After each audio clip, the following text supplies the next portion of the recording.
پورے طور سے مکمل اسٹیج اس لیے ہے کہ صدر محفل اور اس اجلاس کے بانی حضرت علامہ پیر طریقت مخدوم گرامی سید شعیب العظیم بقائی صاحب دامت برکاتہ القدسیہ اسٹیج پر تشریف فرما۔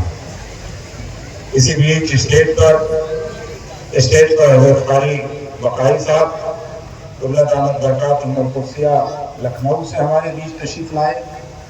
رونائی سے حضرت قاری جلال الدین صاحب قبلہ دامت برکاتہ القدسیہ اور ہمارے دیگر تمام علماء اکرام تشریف فرما، کیونکہ یہ اجلاس ایسا اجلاس ہوتا ہے جس میں تمام قرب و جوار کے اہل سنت کے بڑے اداروں کی نمائندگی الحمدللہ اس میں ہوتی ہے۔ جامعہ اشرفیہ سے لے کے رونائی تک، رونائی سے لے کے براؤں شریف تک، براؤں شریف سے لے کے چگرا مبارک پور، محمد پور تک، اور اس کے علاوہ جو جتنی ہماری خانقاہیں ہیں، جو درگاہیں ہیں، یہاں سے لے کے لکھنؤ، صفی پور شریف، خیر آباد، مختلف مقامات پر وہاں کے مخدوم زادگان یہاں پر شریک ہوتے ہیں۔ اب آئیے اپنے ذہن و مزاج کو ایک انتہائی مدلل کتاب سننے کے لیے تیار کریں۔ ایک ایسی شخصیت جو درجنوں کتابوں کے مصنف ہونے کے ساتھ ساتھ ماہنامہ اشرفیہ کے مدیر ہونے کا اعزاز انہیں ایک لمبے وقت سے حاصل ہے۔ اس کے ساتھ ساتھ ان کی خطابت کبھی محتاج تعارف نہیں رہی ہے، اس لیے کہ وہ اپنی جہاں وہ اپنے قلم کے لیے جانے اور پہچانے جاتے ہیں، وہیں وہ اپنی خطابت کے لیے بھی اپنی منفرد شناخت رکھتے ہیں۔ میں بڑے ادب اور احترام کے ساتھ جامعہ اشرفیہ مبارک پور سے تشریف لائے ہوئے وہاں کے استاذ، ماہنامہ اشرفیہ کے ایڈیٹر حضرت علامہ مولانا مبارک حسین مصباحی صاحب سے گزارش کر رہا ہوں کہ وہ تشریف لائیں اور اپنی خطابت کی سحرکاریوں سے ہمارے سامعین کو نوازیں۔ ان دو مصروں کے ساتھ آپ کا ویلکم کرتا ہوں کہ میں نے آواز تمہیں دی ہے بڑے ناز کے ساتھ، تم بھی آواز ملا دو میری آواز کے ساتھ۔ حضرت مولانا مبارک حسین صاحب۔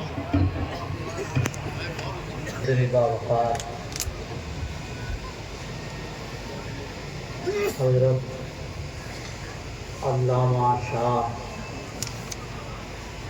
شعیب العظیم بقائی دامت برکاتہ القدسیہ، حضرت علامہ قاری جلال الدین ناظم اعلیٰ الجامعۃ الاسلامیہ رونائی،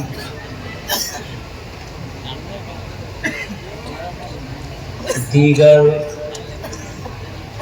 علماء کرام، شعراء اعظام،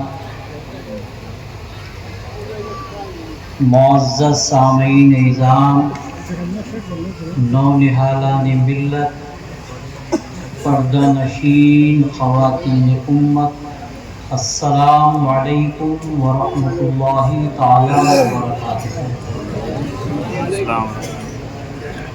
الحمد للہ نحمدہ ونستعینہ ونستغفرہ ونؤمن بہ ونتوکل علیہ ونعوذ باللہ من شرور انفسنا ومن سیئات اعمالنا، من یہدہ اللہ فلا مضل لہ ومن یضللہ فلا ہادی لہ، ونشہد ان لا الہ الا اللہ ونشہد ان محمدا عبدہ ورسولہ، اما بعد فاعوذ باللہ من الشیطان الرجیم، بسم اللہ الرحمن الرحیم، النبی اولیٰ بالمؤمنین من انفسهم وازواجہ امہاتہم، وقال اللہ تعالی ضربت علیہم الذلۃ اینما ثقفوا الا بحبل من اللہ وحبل من الناس صدق اللہ العلی العظیم وبلغنا رسولہ النبی الامین الکریم۔ آئیے ہم اور آپ انتہائی عقیدت و احترام کے ساتھ آقا کائنات فخر موجودات حضور سیاح لا مقام مالک کون و مقام مختار دو جہاں خاتم پیغمبرہ کی بارگاہ میں یہاں سے وہاں تک بآواز بلند جھوم جھوم کر پڑھے اللہم صلی علی سیدنا و شفیعنا و نبینا و حبیبنا و مولانا محمد مبارک وسلم صلاۃ و سلام علیک یا رسول اللہ۔ مطلب جتنا آتا اتنا ہی ہے۔ محترم حضرات، بے پناہ مبارکباد کے مستحق ہیں پیر طریقت حضرت علامہ شاہ شعیب العلیم بقائی دامت برکاتہ القدسیہ کہ یہ اپنے ہر اجلاس کو کسی ایسے عنوان کو منتخب کرتے ہیں جو عام طور پر اہل سنت و جماعت کم توجہ دیتے ہیں یا اس کی طرف کم توجہ فرماتے ہیں۔ مجھے خوب یاد آ رہا ہے اس سے پہلے شاید حضرت زینب رضی اللہ تعالی عنہا پر اور اس سے پہلے شاید حضرت امام حسن مجتبی رضی اللہ تعالی عنہ پر اور بھی اسی طرح کے موضوعات آپ منتخب فرماتے ہیں، اور نہ صرف یہ کہ کانفرنس کرتے ہیں بلکہ دن میں آج بھی حسب روایت ایک شاندار اور وقی سیمینار ہوا، مگر ابھی تک ان کی اشاعت مضامین و مقالات کی نہیں ہو سکی۔ مجھے گزارش کرتا ہوں انتہائی ادب کے ساتھ اپنے عظیم اور انتہائی معزز شخصیت عالی جناب ذکی بقائی صاحب سے کہ آپ توجہ فرمائیں گے تو انشاءاللہ سب کچھ ہو جائے گا۔ نہیں ٹھیک ہے، حضرت فرمانا تیار ہے تو گفتگو تو میں ہر سال سن لیتا ہوں انشاءاللہ انشاءاللہ۔ اچھا خیر، اچھا خیر بارہ میں عرض کرنے کا مقصد یہ ہے کہ ایک تو میں نے آیت کریمہ کی تلاوت کا شرف حاصل کیا امہات المومنین کے تعلق سے، اور دوسری آیت کریمہ جس میں اللہ تعالیٰ نے یہودیوں کے تعلق سے ذکر کیا ہے، اور انشاءاللہ میں اس پر بھی کچھ دیر روشنی ڈالنے کی کوشش کروں گا۔ آپ کو معلوم ہونا چاہیے پروردگار عالم قرآن عظیم میں ارشاد فرماتا ہے النبی اولا بالمؤمنین من انفسہم، نبی مومنوں کی جان سے بھی زیادہ قریب ہیں، اور ان کی جو اہلیات ہیں وہ تمام مسلمانوں کی مائیں ہیں۔ اب ذرا غور کریں آپ، میرے آقا کی اہلیات کی تعداد کتنی تھی؟ روایتوں میں بعض روایتوں میں آتا ہے کہ میرے آقا نے 15 نکاح فرمائے تھے، بعض روایتوں میں آتا ہے کہ 13 نکاح فرمائے تھے۔ اکثر روایتوں میں یہ آتا ہے اور یہی اسی پر متفقہ فیصلہ بھی ہے کہ میرے آقا نبی کریم صلی اللہ تعالی علیہ وسلم نے 11 نکاح فرمائے تھے۔ اب آپ ذرا غور فرمائیں، یہاں پر آپ دنیا میں کسی بھی انسان کو دیکھیں، ایک انسان اپنا نکاح کرتا ہے، اس کے بچے جو ہوتے ہیں وہ اس کی بیوی، ان کے بچوں کی ماں ہوتی ہے۔ ماں کا مقام کتنا بلند ہوتا ہے آپ خوب جانتے ہیں کہ پوری امت مسلمہ جس نے کلمہ طیبہ پڑھا ہے، نبی کی جتنی بھی اہلیات ہیں سب کی مائیں ہیں۔ کیا مطلب؟ ایک ماں کا جو ادب و احترام ہوتا ہے وہ ہر انسان اور ہر بندہ مومن پر ضروری اور لازم ہے۔ ادھر آؤ سامنے، ادھر سامنے۔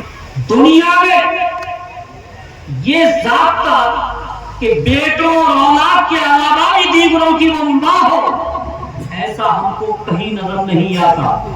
اب ذرا غور کریں وہ لوگ جو اپنے آپ سے کہتے ہیں کہ وہ بڑے بھائی ہیں اور ہم چھوٹے بھائی۔ کیا چھوٹے اور بڑے بھائی ہونے کا فرق ہے؟ اور ایسی ایک دو مثالیں نہیں بلکہ بے شمار خصوصیات میرے آقا کی وہ ہیں جو اللہ تعالیٰ نے نبی کی امتیوں کو عطا نہیں فرمائی۔ کیا مطلب ہے مائیں ہونے کا؟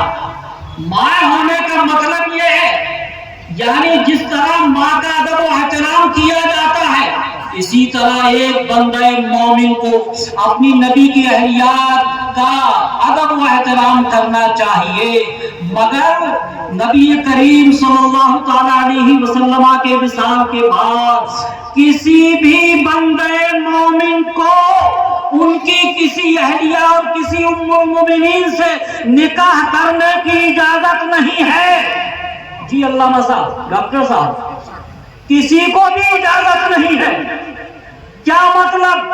اللہ تعالیٰ نے ان کو ماں بھی بنایا، اور ماں ہونے کا مطلب یہ ہے کہ جس طرح ایک ماں کا ادب و احترام کیا جاتا ہے اسی طرح ایک نبی کی اہلیہ ام المومنین کا احترام بھی ہر بندہ مومن پر لازم اور ضروری ہے، مگر مطلب یہ نہیں ہے کہ آپ بے پردہ ان کو دیکھیں، اس کی اجازت کسی کو نہیں ہے۔ اور آقا کے وصال کے بعد نبی کی کسی اہلیہ سے کسی بندے مومن کو نکاح کرنے کی اجازت شرعی طور پر نہیں ہے، یہ حرام ہے، قطعاً حرام۔ اب آپ ذرا اس نقطے پر غور کریں کہ اللہ تعالیٰ نے اپنے نبی کی اہلیات کو پوری امت کی مائیں قرار دیا۔ اب ذرا غور کریں آپ، پوری دنیا کے مسلمانوں کے لیے اگر عدل و انصاف کے ساتھ وہ کام کرتا ہے تو ضرورت کے مطابق بیک وقت 4 نکاح کرنا جائز ہے۔ ایک مرد کے یہاں بیک وقت 4 اہلیات رہ سکتی ہیں، مگر شرط یہ ہے کہ سب کے ساتھ عدل و انصاف کریں۔ ذرا غور کرو میرے آقا کے لیے کیا حکم ہے اللہ تعالیٰ۔ آقا کے لیے 4 کی اجازت ہی نہیں ہے، بلکہ اللہ تعالیٰ نے باضابطہ قرآن عظیم میں ارشاد فرمایا ہے، اے محبوب جتنی چاہو آپ عورتوں جتنی عورتوں سے چاہو نکاح کر سکتے ہو۔ آپ کو اس کی بندش نہیں ہے کہ آپ 11 سے یا 12 ہی سے نکاح کریں گے، بلکہ آپ جتنی عورتوں سے چاہو نکاح کر سکتے ہو۔ اب آپ ذرا غور کریں، آج ہم پر اعتراض کیا جاتا ہے کہ یہ مسلمان 4 اہلیات کو اپنی یاد کیوں رکھتے ہیں؟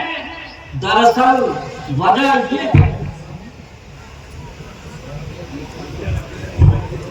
اب آپ اب آپ ذرا غور کریں، ہر بندے مومن کو 4 کی اجازت کیوں دی گئی ہے؟ میں کسی کا نام لیے بغیر کہتا ہوں، دوسرے مذاہب کے اندر بھی ہے اور ہمارے انڈیا اور ہندوستان کے اندر بھی ہے کہ ایک انسان اگر ایک سے نکاح کرتا ہے مگر اپنی دولت، اقتدار اور سیاست کی بنیاد پر کتنی عورتوں سے زناکاری اور بدکاری کرتا ہوا نظر آتا ہے، یہ مجھے بتانے کی ضرورت نہیں۔ اللہ تعالیٰ نے دنیا کا جو نظام رکھا ہے اور جتنی بڑی تعداد میں اللہ تعالیٰ نے خواتین کو پیدا کیا ہے، یہ بہت ضروری تھا کہ کم سے کم 4 کی اجازت ایک بندہ مومن کو دے دی جائے۔ اور یہ تو ہمارے یہاں دوسری قوموں کے اثرات ہیں جو ہمارے یہاں اس کو ایک عیب سمجھا جاتا ہے کہ دوسری شوہر کو لایا جائے۔ یہ ہمارے یہاں کی جو صورت حال ہے، اس پہ دوسرے مذاہب والوں کا اثر پڑ گیا ہے، ورنہ آپ بھی دبئی میں دیکھ لو، آپ بھی کویت میں دیکھ لو، آپ بھی سعودی عرب کے اندر دیکھ لو، آپ بھی عالم عرب کے اندر دیکھو، پہلی بیوی اپنے سے زیادہ خوبصورت دوسری بیوی کی تلاش کر کے لاتی ہے۔ اس کی وجہ کیا ہے؟ یہ سب چاہیے، وجہ کیا ہے؟ امہات المومنین کی تعداد اتنی زیادہ کیوں؟ اور امہات المومنین کے بعد ہر مومن کو اللہ تعالیٰ نے 4 بیویوں کے رکھنے کی اجازت دی، تو دراصل ایک انسانی ضرورت بھی ہے۔ اور یوں سروے کیا جائے پوری دنیا کا تو معلوم ہوگا کتنی بڑی تعداد میں عورتیں اور خواتین موجود ہیں اور مردوں کی تعداد کیا ہے، تو آپ کو اندازہ ہوگا ایک عورت کی عزت کے تحفظ کے لیے، ایک عورت کی نسوانیت کے تحفظ کے لیے، ایک عورت کے اخراجات کے تحفظ کے لیے، ایک عورت کے صحیح طور پر رکھنے کے لیے ضروری تھا کہ ایک مرد کم سے کم 4 بیویوں کو رکھے، تو یقیناً اس کا کام ہوتا چلا جائے گا۔ اب سوال یہ ہے کہ میرے آقا نے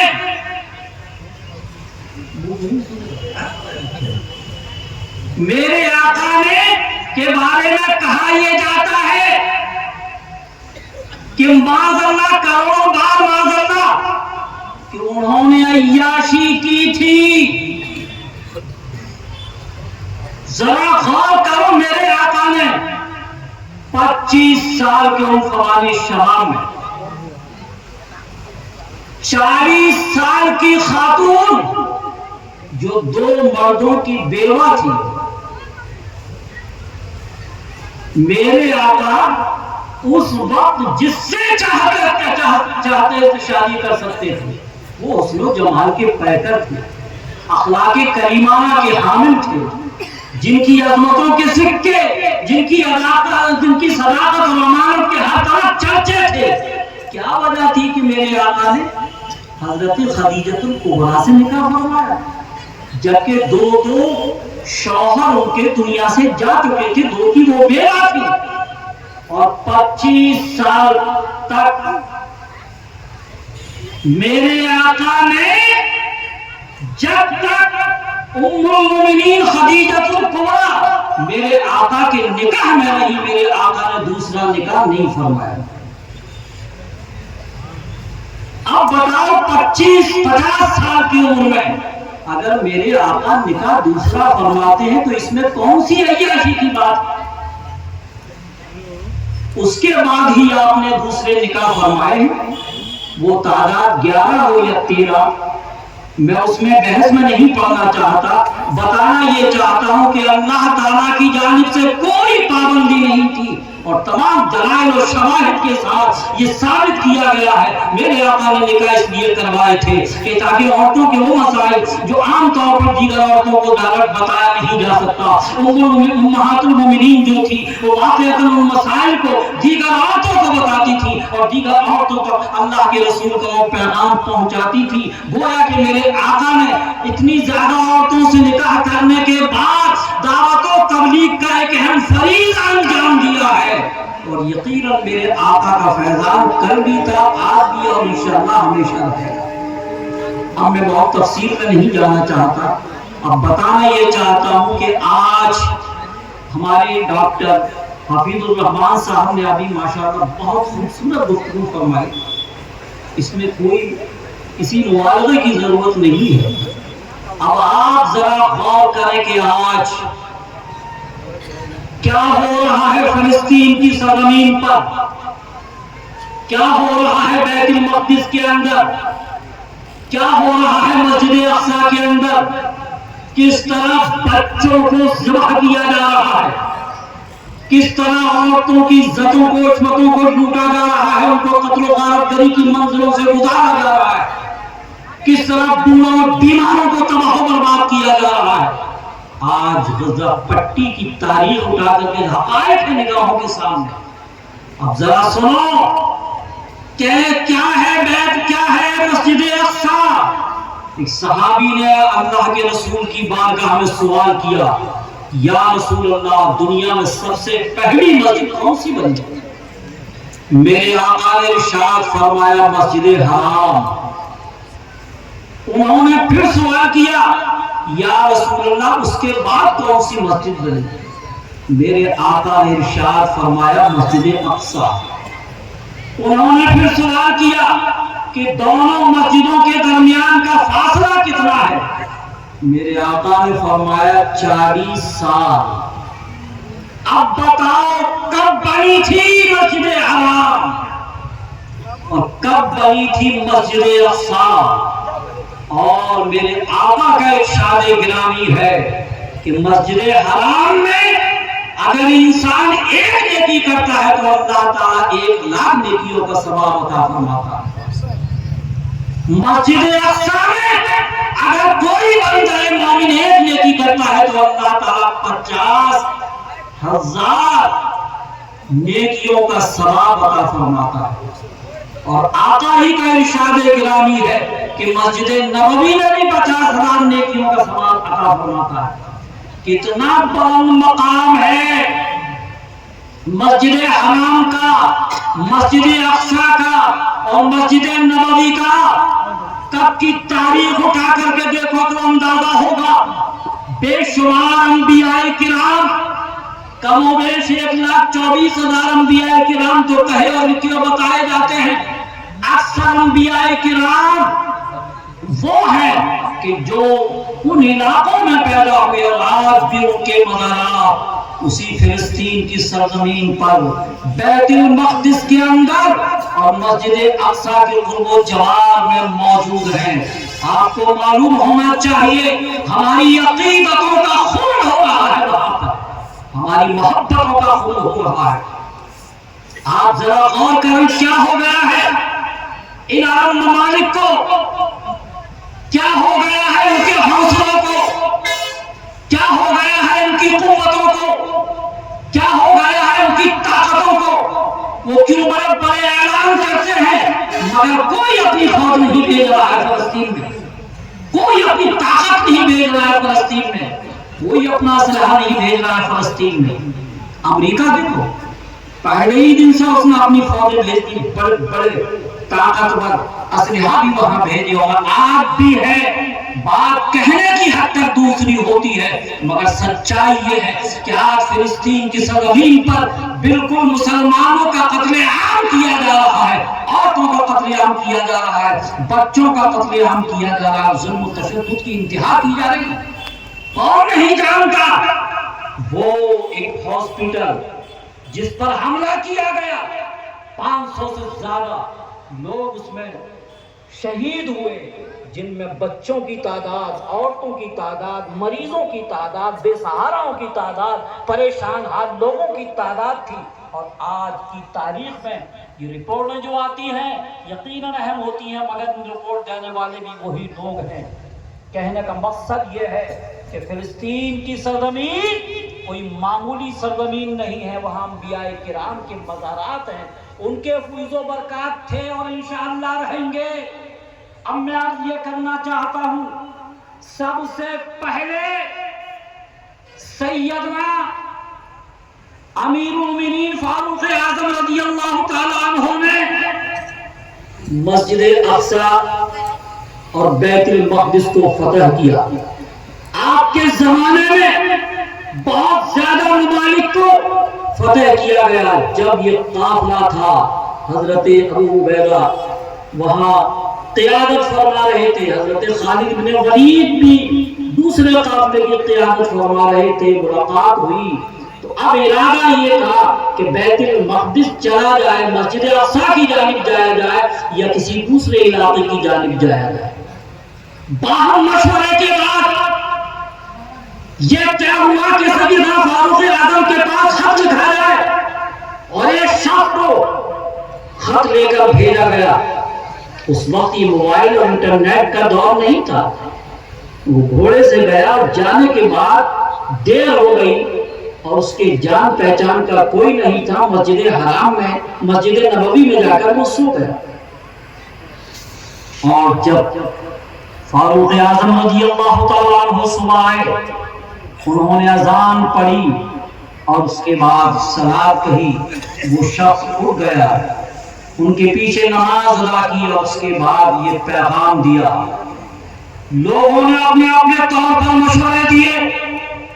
امیر اور اس کے بعد سیدنا شاہ مولا علی کرم اللہ تعالی وجہ کریم نے ارشاد فرمایا، فاروق اعظم میرے ان کانوں میں سنا ہے، اللہ کے رسول نے ارشاد فرمایا ہے کہ تم نے جو دو نام لیے ہیں، آقا نے فرمایا ہے کہ پہلے بیت المقدس فتح کیا جائے گا، اس کے بعد دوسرے علاقوں کی فتح جاری ہوگی۔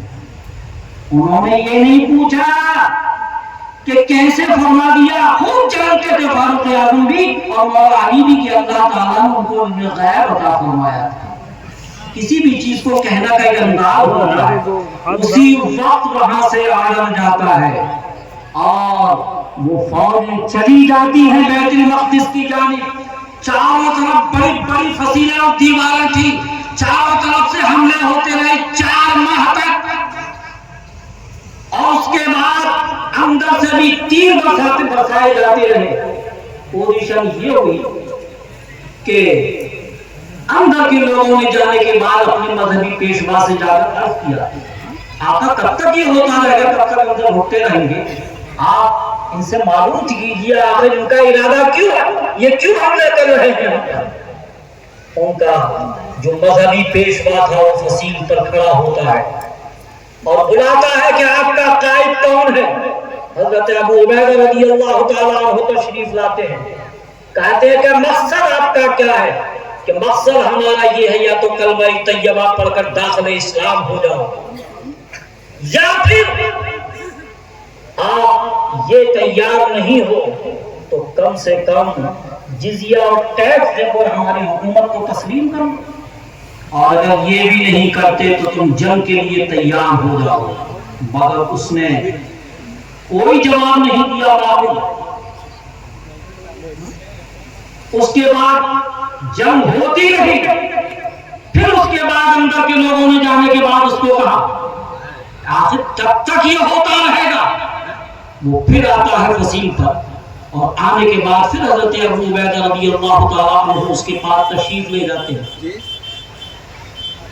اور جانے کے بعد پوچھتے ہیں کہ آخر آپ کا مقصد کیا ہے؟ انہوں نے وہی 3 باتیں جو پہلے ارشاد فرمائی تھی فرمائی۔ کہا کہ یہ تو نہیں ہو سکے گا، کہا کہ اس کو فتح کرے گا مگر تم نہیں۔ انہوں نے کہا کہ کون ہے ذرا بتاؤ تو صحیح، کہ یہ ساری باتیں نہیں بتائی جا سکتی، صرف نام بتا سکتا ہوں، ان کا نام فاروق اعظم رضی اللہ تعالیٰ عنہ ہے، جو اس کو سب سے پہلے فتح کریں گے اور وہ رسول ہاشمی صلی اللہ تعالیٰ علیہ وسلم کی امتی ہوگی۔ انہوں نے کہا وہی تو ہمارے آقا، اور انہوں نے تو ہم کو یہاں بھیجا ہے۔ اس کے بعد یہ خوشی کی لہر دوڑ جاتی ہے، جنگ بند کر دی جاتی ہے، اور ایک پیغام پہنچتا ہے فاروق اعظم رضی اللہ تعالیٰ عنہ کی بارگاہ میں۔ وہاں بھی لوگوں نے طرح طرح کی باتیں کہی، مگر پھر آپ تشریف لاتے ہیں، اور تشریف لانے کا انداز بھی عجیب و غریب تھا۔ آپ کے ساتھ کچھ انصار تھے، آپ کے ساتھ کچھ مہاجرین تھے، آپ کا ایک غلام تھا، اور اس میں یہ طے ہوتا ہے کہ ایک غلام 1 میل تک تم پیدل چلو گے، ہم گھوڑے پر سوار ہوں گے،